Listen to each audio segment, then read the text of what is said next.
Орашей президент Владимир Путин, республика и парламент Алексей Мачнева номыл барвышта унафа.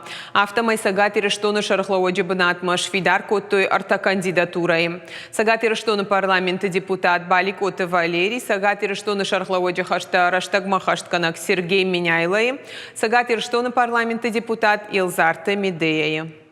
Сегодня в парламент Республики Северная Осетия Алания поступило представление президента Российской Федерации Владимира Владимировича Путина на имя председателя парламента.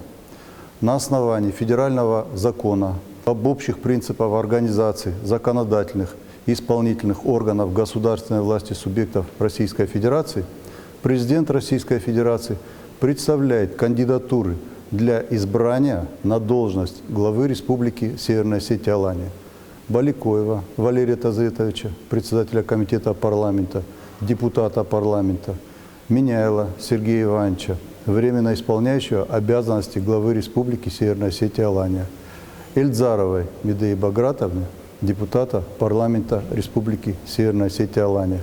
Представление зарегистрировано в парламенте Республики Северная Осетия Алания, и мы начинаем работу по организации и проведению заседания парламента по выборам главы Республики Северная Осетия Алания, которое состоится в единый день голосования 19 сентября текущего года.